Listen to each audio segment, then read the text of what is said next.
कहता है फील्ड पोल, इनका मुख्य कार्य चुंबकीय क्षेत्र स्थापित करना है। ऑब्वियस सी बात है, फील्ड पोल होगा तो उसका काम क्या होगा? चुंबकीय क्षेत्र को स्थापित करना।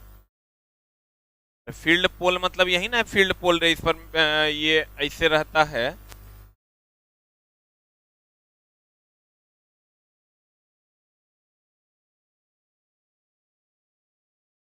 अगर हम फील्ड पोल की बात करें, ये यॉक है, क्या है, और ये तुम्हारा फील्ड पोल है, नॉर्थ पोल। और कौन पोल? South pole. यहाँ क्वाइल लपेटा हुआ है, ये नॉर्थ पोल है, मान लो ये नॉर्थ पोल है या साउथ पोल है, कुछ भी। नॉर्थ से साउथ की तरफ मैग्नेटिक लाइन ऑफ फोर्स जाता है, यही ना होता है रे। नॉर्थ से साउथ की तरफ मैग्नेटिक लाइन ऑफ फोर्स होता है, तो कहता है ये मैग्नेटिक चुंबकीय क्षेत्र स्थापित करता है। सही बात है, गलत बात है? ये जो फील्ड पोल, इसी को फील्ड पोल कहते हैं, ये चुंबकीय क्षेत्र स्थापित करता है। क्या स्थापित करता है? कहता है ये लेमिनेटेड कास्ट स्टील अथवा एनिल्ड स्टील का बना होता है। ये जो तुम देख रहे हो, ये परत दर परत बना हुआ होता है, और लेमिनेटेड स्टील या कास्ट स्टील का बना होता है। कहता है ये लेमिनेटेड स्टील या कास्ट एनिल्ड स्टील का बना होता है। ये लेमिनेटेड कास्ट स्टील या एनिल्ड स्टील का बनाया जाता। ये बॉडी के अंदर की तरफ से स्क्रू या रिवेट की सहायता से जुड़े होते हैं। देखो यहाँ जो ये तुम देख रहे हो, यही ना फील्ड पोल है, जो यहाँ तुम्हारा जुड़ जाता है, यहाँ स्क्रू या रिवेट की सहायता से ये यहाँ जोड़ा जाता है। तब नहीं नॉर्थ पोल, यहाँ भी अगर जोड़ देंगे तो नॉर्थ से साउथ की तरफ मैग्नेटिक लाइन ऑफ फोर्स आएगा। बोलन रे, स्क्रू या रिवेट यही है। कहता है ये बॉडी में अंदर की तरफ से स्क्रू या रिवेट की सहायता से जुड़े होते हैं। ये बॉडी है, ये बॉडी में अंदर की तरफ से यहाँ जुड़ा हुआ होगा, अंदर की तरफ से ऐसे ना लटक जाएगा। स्क्रू या रिवेट से क्या करना होगा? टाइट करना होगा। स्क्रू या रिवेट से क्या करना होगा? टाइट करना होगा। कहते हैं इनकी न्यूनतम संख्या 2 और अधिकतम संख्या कितनी होती है? 8 होती है। ये जो फील्ड पोल है, इनकी न्यूनतम संख्या होती है 2, और 2 तो कम से कम होना ही चाहिए ना। एक नॉर्थ एक साउथ पोल होगा तब ना मैग्नेटिक लाइन से फुर जाएगा। और अधिकतम संख्या कितनी होती है? 8। इसमें अभी कितना है? 4 फील्ड पोल। कहता है आर्मेचर। आर्मेचर जानते हो? ये चला मैग्नेट है, ये भी मैग्नेट है, ये जो बीच में घूम रहा है यही ना आर्मेचर है। आर्मेचर पर आर्मेचर क्वाइल लपेटा हुआ होता है। ये जो तुम देख रहे हो, ये आर्मेचर शाफ्ट है, बोलन रे। ये कम्यूटेटर है, ये आर्मेचर है। आर्मेचर पे जो स्लॉट यानी खांचा कटा हुआ है, उस खांचे में क्वाइल लपेटा हुआ है, बोलन रे। आर्मेचर के स्लॉट में आर्मेचर क्वाइल लपेटा हुआ होता है। जैसे तुम अगर पंखा वगैरह का भी देखा होगा, तो पंखा में तुम देखना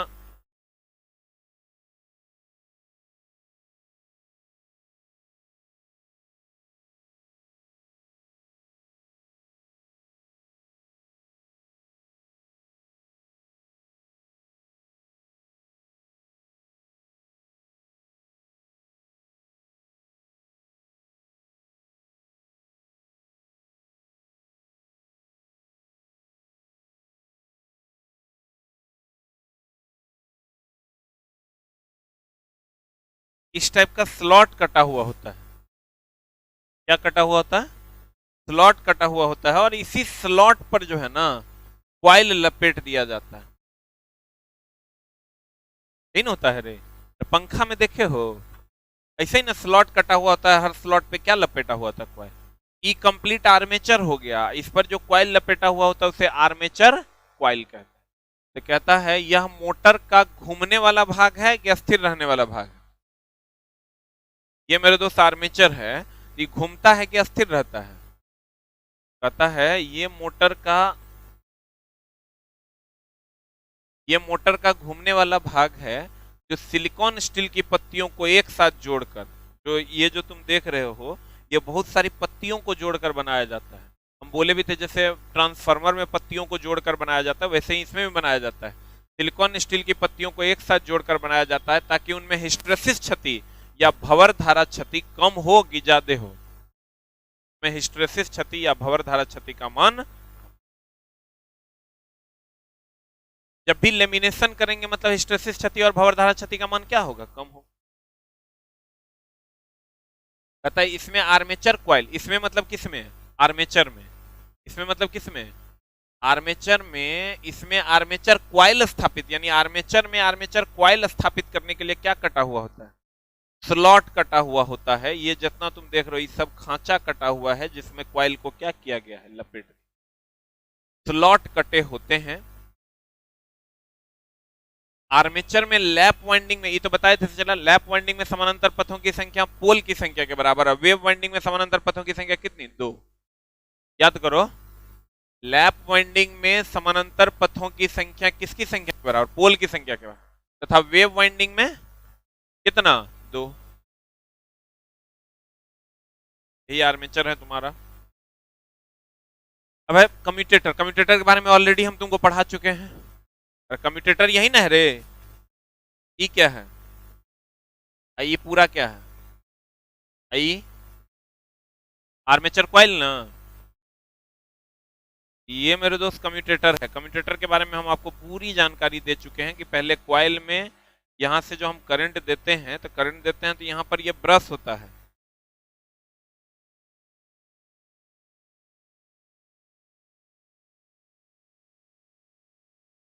इन ब्रश होता है, यहां से करंट हम लोग देते हैं ब्रश में। अब ब्रश से करंट जाता है कॉइल में और कॉइल क्या होता है, घूम, ये विद्युत चुंबकीय प्रेरण पर कार्य करता है कि विद्युत चुंबकीय खिंचाव पर काम, किस पर काम करता है, वेरी गुड। कहते हैं ये हार्ड ड्रॉन तांबे की मोटी पत्तियों को बेकेलाइट के आधार पर कसकर बनाया जाता है। ये जो तुम देख रहे हो ये हार्ड ड्रॉन तांबे की मोटी पत्तियां हैं जिसको बेकेलाइट के बेस पर बनाया जाता है। किसके बेस पर बनाया जाता है, बेकेलाइट के बेस पर आधार पर कसकर बनाया जाता। इस पत्तियों के, ये तो बेकेलाइट का, ये जो काला वाला तुम देख रहे हो ये बेकेलाइट का बेस है, जो काला वाला देख रहे हो ये बेकेलाइट का बेस है, इसके ऊपर तांबे की पत्ती होती है, इसके बीच में अबरक होता है। अबरक होगा यानी माइका होगा, दोनों को अलग करेगा कि जोड़ देगा, जोड़ देगा, दोनों को अलग करेगा तब ना डीसी करंट तुम्हारा जा पाएगा। क्योंकि डीसी मोटर पढ़ रहे हैं हम कि डीसी जनरेटर पढ़ रहे हैं, डीसी मोटर ना पढ़ रहे हैं, डीसी मोटर पढ़ रहे हैं तो ऑब्वियसली कम्यूटेटर होगा, बोलो ना चला। दिन चला सबका खराब होता है, दिन को अच्छा करना पड़ता है। दिन हर व्यक्ति का खराब जिसका होगा उसी का फिर अच्छा होना है, क्योंकि जिसका अच्छा होगा वो सब कुछ मांगना भी छोड़ देता है भगवान से। तुम्हारा अगर खराब है तो कल होके तुम्हारा दिन अच्छा होगा, ये फिक्स है, पहले से ही चीजें चलती आ रही है कि जो आज अमीर है वो कल गरीब होगा और जो कल गरीब है था वो आज अमीर होगा, फिक्स है। पहले से हम लोग देखते आ रहे हैं कि जिसका बाप पहले डॉक्टर हुआ करता था, हम लोग उसको डॉक्टर साहब कहा करते थे, आज वो कहाँ है और हम लोग कहाँ हैं, कल हम लोग कहाँ थे, कल वो लोग कहाँ था। तो चीजें बदलने से बदलती है कि दिमाग में एडजस्ट कर लो, बस कंडीशन अप्लाई कि रोने से तो काम नहीं चलेगा, रोने से काम चलेगा, बदलने से काम होगा। ये बदलाव की ओर एक कदम तुमको बढ़ाना पड़ेगा, लेकिन बड़ा चला मुश्किल कर दिया है। अब जो जीवन में बदलाव आना है बहुत ही मुश्किल कर दिया है, तुमको हर मुश्किल से लड़ना होगा। अभी जो तुम लोग का लाइफ, तुम लोग का इकोनॉमिकल कंडीशन जो चल रहा होगा ऊपरे वाला जानता है कि तू ही जानता है,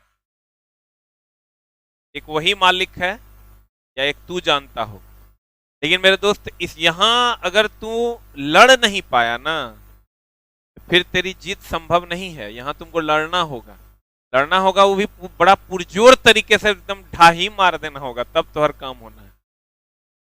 बाधाएं तो अब बहुत है, यही बाधाएं आज से 5 साल 7 साल पहले इतनी बाधाएं नहीं थी। जिस टाइम हम लोग पढ़ा करते थे उस टाइम पैसे की अहमियत थी, वैल्यू थी। अब तो पैसे की कोई वैल्यू ही नहीं रह गई। हमको लगता है 5,000 से कम में किसी बच्चे का यहाँ रहना खाना संभव ही नहीं हो पाएगा। अरे मतलब तुम लोग का क्या मन स्थिति होगा वो हम समझ सकते हैं, लेकिन कहते हैं शिक्षा वो शेरनी का दूध है जो पिया है वही दहाड़ा है। तुमको अगर ये शेरनी का दूध अच्छा लगेगा तभी तुम आगे बढ़ पाओगे। कहते हैं पत्तियों के बीच में अब्रक भरा रहता है। क्या भरा रहता है सर? ये जो पत्ती के ये आधार होता है किसका? बेकेलाइट का। बेकेलाइट के ऊपर तांबे की पत्ती होती है और इन पत्तियों के बीच में क्या भरा होता है? क्या भरा होता है? अब्रक भरा होता।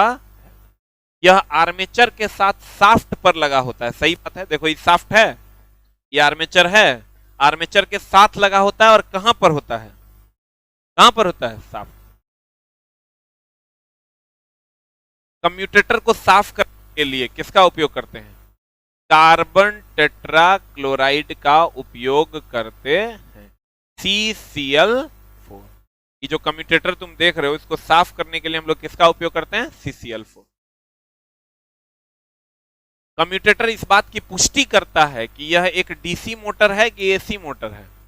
हम बोले भी थे तुमको कि धीरे धीरे चीजें तुमको समझ में आने लगेगी, और इलेक्ट्रिशियन ऐसा चीज है कि तुमको कुछ बातें अगर समझ में आ गई, उसके बाद सारी बातें समझ में आ जाएगी।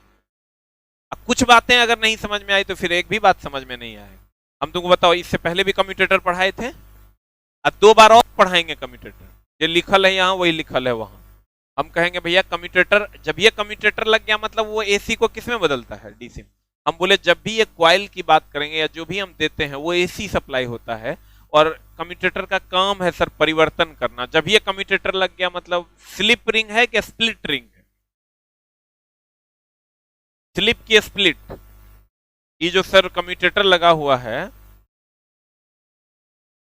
इसी में बैठता है, ऊपर बैठाओ ना।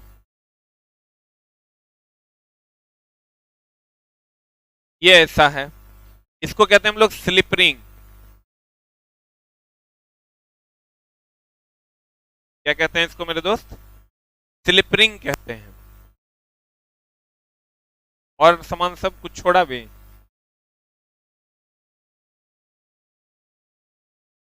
हाँ ठीक, नट वगैरह सारा ले लिया।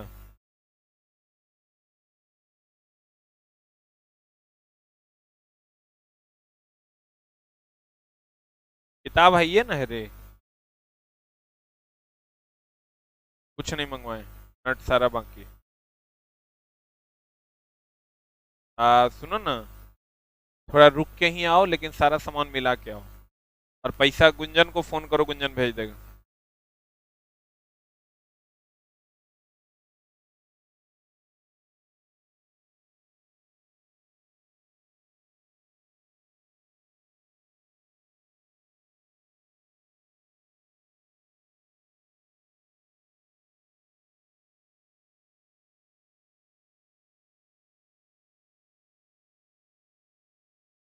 हमने कहा सर ये कम्यूटेटर है, तो कम्यूटेटर है तो ये स्लिप रिंग है कि स्प्लिट रिंग है?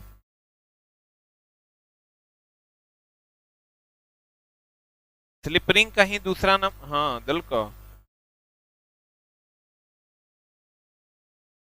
20,000।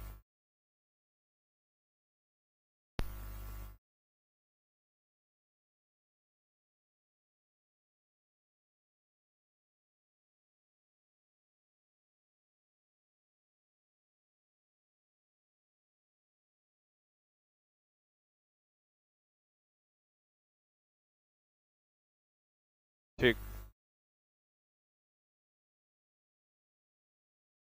ये हो गया स्लिप रिंग, और ई हो गया मेरे दोस्त कम्यूटेटर। क्या हो गया ये? कम्यूटेटर, या इसको स्प्लिट रिंग भी कहते हैं। यही मामला है। ई जब ये लग गया इसका मतलब समझ लो डीसी पावर सप्लाई की एसी पावर सप्लाई, और ई जब ये है इसका मतलब एसी। ठीक है। स्लिप मतलब पूरा होगा, स्प्लिट का मतलब होता है बटा हुआ। स्प्लिट का मतलब बटा हुआ। कहते हैं ब्रश, देखो यही ना ब्रश से चला। ये ब्रश होता है कार्बन का, किसका होता है? लेकिन बहुत अधिक लोड अगर रहेगा तब ये ब्रश हो जाएगा किसका? कार्बन प्लस कॉपर का। अगर बहुत अधिक लोड होगा तब ये ब्रश हो जाएगा कार्बन प्लस किसका? कॉपर का। और ये स्व लुब्रिकेटिंग होता है। स्व लुब्रिकेटिंग समझते हैं? सेल्फ लुब्रिकेटिंग होता है। सेल्फ लुब्रिकेटिंग मतलब कार्बन जो होता है वो फिसलनदार होता है। कार्बन कैसा होता है? कार्बन जो होता है मेरे दोस्त ये फिसलनदार होता है, फिसलनदार होता है। कार्बन कैसा होता है? फिसलनदार होता है। ये जो कार्बन यहाँ लगा हुआ है ये कैसा होता है मेरे दोस्त? फिसलनदार होता है। और अगर ये बहुत अधिक लोड पर रहेगा तो ये ब्रश किसका बना होता है? कार्बन और कॉपर का। और यहां पर अगर आप देखोगे तो ये हम जो डीसी पावर सप्लाई देते हैं मोटर को, तो मोटर को जो पावर सप्लाई देते हैं ब्रश से जाता है कम्यूटेटर में, कम्यूटेटर में से जाता है कॉइल में। बोलो ना रे, हम जो डीसी पावर सप्लाई देंगे, तो डीसी पावर सप्लाई देंगे तो पहले ब्रश में जाएगा। बोलो, अब ब्रश से किस में जाएगा? कम्यूटेटर में। कम्यूटेटर से किस में जाएगा? कॉइल में। सही है ना? यह कार्बन का बना होता है। कौन कार्बन का बना होता है? ब्रश। कार्बन के बने ब्रश नरम होते हैं, वह स्व लुब्रिकेटिंग, मतलब इसमें तुम कोई फिसल रहा है, अगर ये मान लो कि फिसलनदार नहीं होगा तब क्या होगा? रगड़ न देगा रे। ये फिसलनदार होता है, इसको रगड़ता नहीं है। कहता है कार्बन के बने ब्रश स्व लुब्रिकेटिंग होते हैं, फिसलनदार होते हैं। स्व मतलब खुद से, लुब्रिकेटिंग मतलब होता है स्नेहक। लुब्रिकेटिंग मतलब स्नेहक। कहते हैं ब्रश के द्वारा ही करंट मोटर को दिया जाता है। सही बात है, देखो तो, ब्रश के द्वारा ही करंट जो है वो किसको दिया जाता है? मोटर। ब्रश से न होकर करंट अंदर जाएगा। कहता है ब्रश के द्वारा ही करंट मोटर को दिया जाता है। अब है बैक ईएमएफ। बैक ईएमएफ क्या होता है? देखिए, अगर मान लीजिए सर, फेराडे का लॉ याद है आपको? क्या कहता है फेराडे का लॉ? जनरेटर क्या होता है? जनरेटर में हमने आपको बताया था कि ये नॉर्थ पोल है, ये साउथ पोल है। नॉर्थ से साउथ की तरफ चुंबकीय बल रेखाएं जाएंगी। किधर से किधर जाएगी? नॉर्थ से साउथ की तरफ चुंबकीय बल रेखा जाएगी। अब जब नॉर्थ से साउथ चुंबकीय बल रेखा जाएगी और इसमें हम लोग एक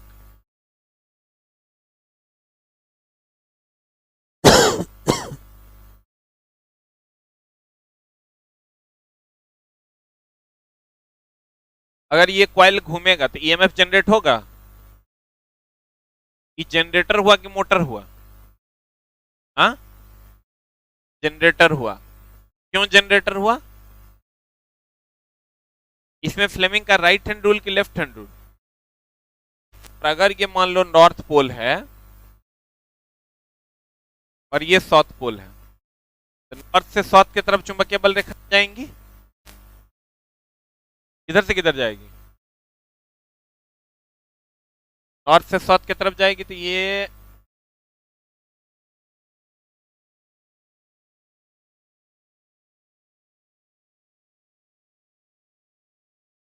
यहां पर हम लोग बैटरी लगा देते हैं।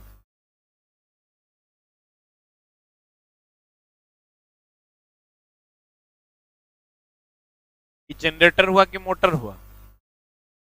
एक बात बताइए, जनरेटर में क्या होता है? जनरेटर में ये होता है, फेराडे का विद्युत चुंबकीय प्रेरण का नियम ये कहता है कि अगर किसी चालक तार को चुंबकीय क्षेत्र के अंदर घुमाया जाता है, उसमें ईएमएफ जनरेट होता है। फेराडे का विद्युत चुंबकीय प्रेरण का नियम कहता है, ऊपर ऊपर, अगर किसी चालक तार को चुंबकीय क्षेत्र के अंदर घुमाया जाता है तो उसमें क्या जनरेट होता है? EMF generate. क्या जनरेट होता है? ईएमएफ जनरेट होता है। ये मामला है कि नॉर्थ पोल है, ये साउथ पोल है, नॉर्थ से साउथ की तरफ चुंबकीय बल रेखाएं जाएंगी। अगर किसी चालक तार को, ये चालक तार हुआ कॉपर का, इसको चुंबकीय क्षेत्र के अंदर घुमाया जाता है तो क्या जनरेट होगा? क्या जनरेट होगा? ईएमएफ जनरेट होगा। और इसमें हम क्या कर रहे हैं कि अगर करंट देंगे तो ये घूमेगा। जनरेटर और मोटर में यही डिफरेंस है, इसको घुमाएंगे ना तो ईएमएफ जनरेट होगा, ये बल्ब जलेगा। इसमें क्या होता है कि हम करंट देंगे ना तो ये घूमेगा। बोलो, सही कि गलत? अब मामला ये है मेरे दोस्त,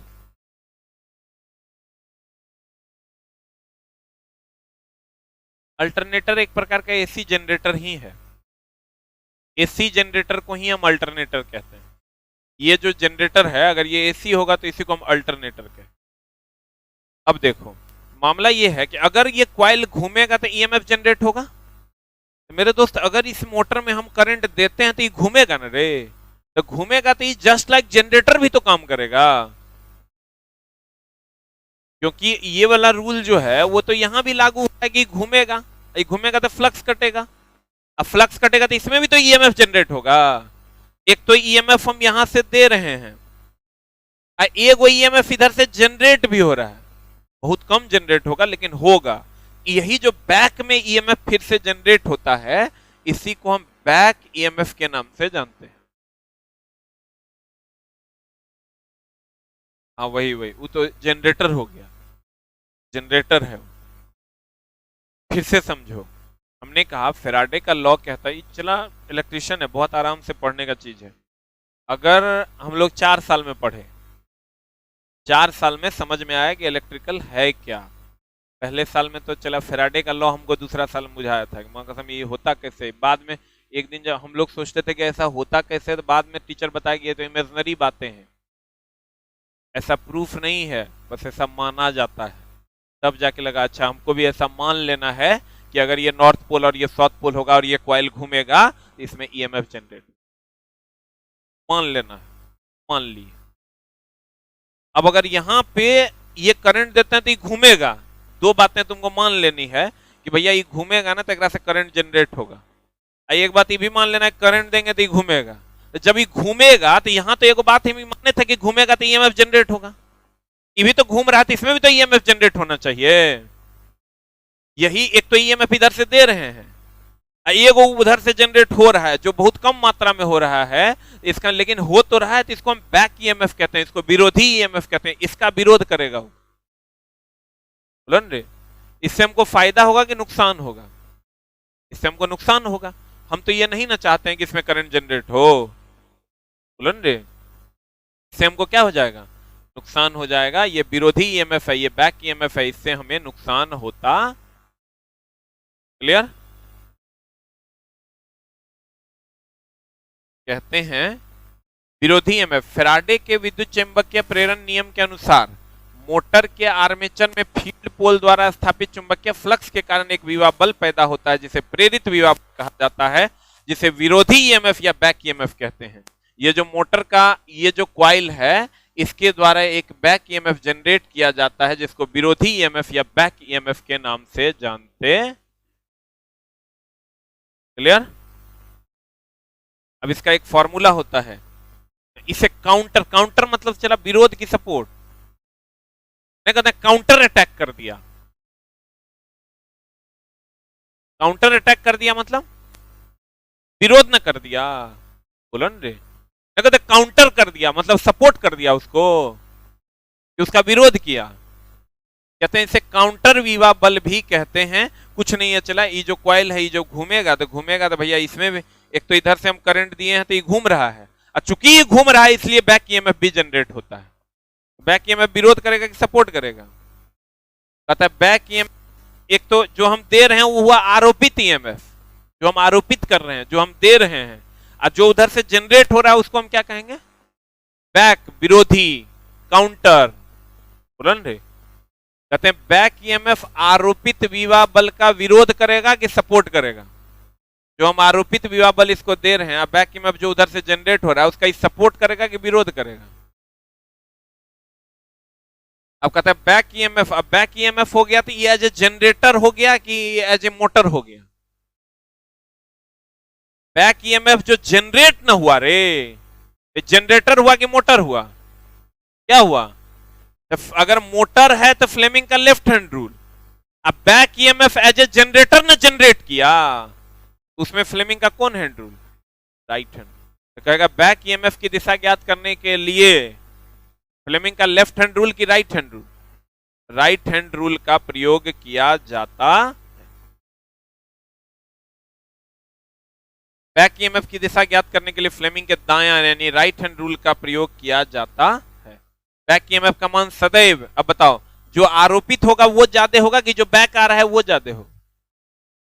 कहता है बैक ईएमएफ का मान सदैव आरोपित ईएमएफ, जो ईएमएफ हम आरोपित कर रहे हैं उससे कम होगा कि ज्यादा?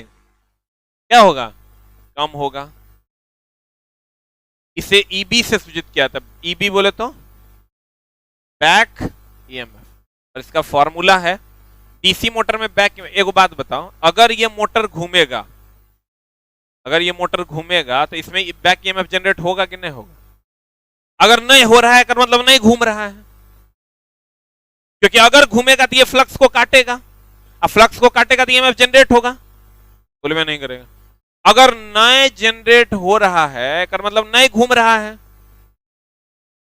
तुमको कहेगा बैक ईएमएफ का मान 0 है, कर मतलब मोटर अस्थिर है कि घूम रहा है। कहता है डीसी मोटर में बैक ईएमएफ नहीं होने पर मोटर की गति नहीं करेगा। बैक ईएमएफ ज्ञात करने का व्यंजक है ईबी बराबर 5ZNP बटा 60 है। ईबी बराबर 5ZNP बटा 60 है।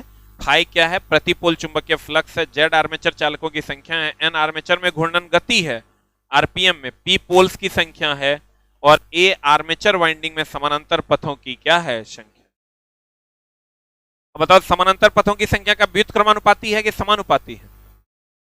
इस समानांतर पथों की संख्या है। समानांतर पथों की संख्या लैप वाइंडिंग में हो जाएगा पोल की संख्या के बराबर। वेव वाइंडिंग में कितना हो जाएगा? 2।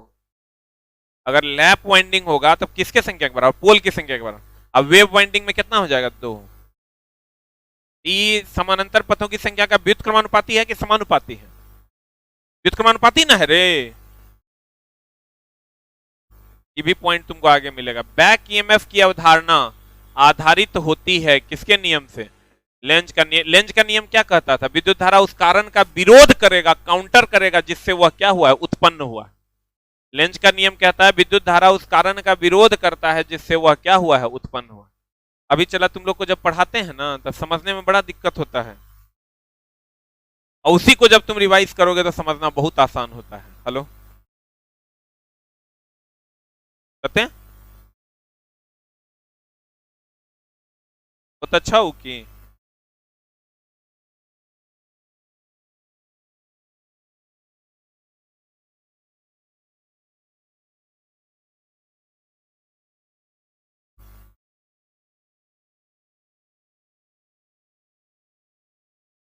तुम पहुंचा घर पर, हमारे घर पर पहुंचा।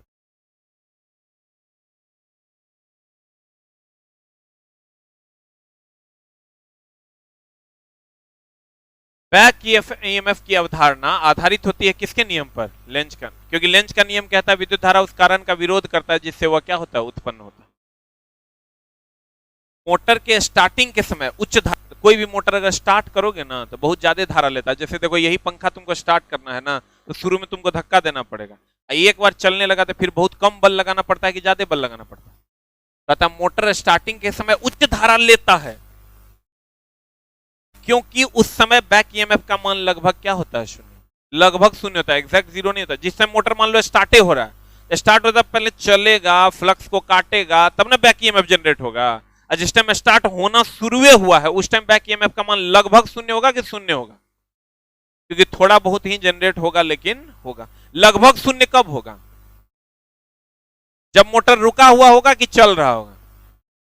जब मोटर रुका हुआ होगा। जब मोटर रुका हुआ होगा तब ना फ्लक्स नहीं कटेगा, ईएमएफ जनरेट नहीं होगा। बोलो रे। अब कहता है आरोपित विभव बल भी तथा बैक ईएमएफ में निम्नलिखित संबंध है। ईबी बराबर भी माइनस आईएआरए। ईबी जो है वो बैक ईएमएफ है, भी वोल्टेज है, आईएआरए आर्मेचर की धारा और आरए आर्मेचर का क्या है? प्रतिरोध। डीसी मोटर में स्टार्टिंग के समय रिवर्स ईएमएफ, बताओ जिस टाइम स्टार्टे हुआ है, एकदम स्टार्ट हुआ है, उस टाइम बैक ईएमएफ यानी रिवर्स ईएमएफ का मान लगभग क्या हो जाएगा? 0 हो जाएगा। लगभग क्या हो जाएगा? 0। डीसी मोटर में स्टार्टिंग के समय रिवर्स ईएमएफ का मान कितना होता है? 0 होता है। अब बैक ईएमएफ में समानांतर पथों की संख्या के व्युत्क्रमानुपाती होता है कि समानुपाती होता है? क्या होता है? अब बैक ईएमएफ की दिशा फ्लेमिंग के राइट हैंड रूल की लेफ्ट हैंड रूल? कौन रूल है? ये विरोध करेगा कि सपोर्ट करेगा? हाँ पक्का ना? आरोपित ज्यादा होगा कि बैक ज्यादा होगा? हाँ आरोपित ना। और सर अगर हम कम्यूटेटर की बात करें डीसी की एसी, कम्यूटेटर का आधार होगा किसका? बेकेलाइट का, और उसके बीच में होगा माइका या अब्रक, और खुद होगा कार्बन का, कॉपर का। अब ब्रश बना होता है कार्बन का, स्व लुब्रिकेटिंग होता है, और अधिक दक्षता वाला जो ब्रश होगा वो कार्बन प्लस किसका होगा? कॉपर का होगा। पोल की संख्या मिनिमम 2 और मैक्सिमम कितनी? पोल की संख्या मिनिमम 2 और मैक्सिमम 8 होती है। सही है। आर्मेचर में स्लॉट बना होता है, उसी में कॉइल न लपेटा होता है। आर्मेचर फील्ड पोल जो होता है लेमिनेटेड स्टील या कास्ट स्टील का बना होता है। सही है। यॉक बना होता है कास्ट आयरन का। किसका बना होता है? यॉक का काम क्या है? चुंबकीय बल रेखाओं को जाने देना कि उसी में रखना। क्लियर है? Thank you very much.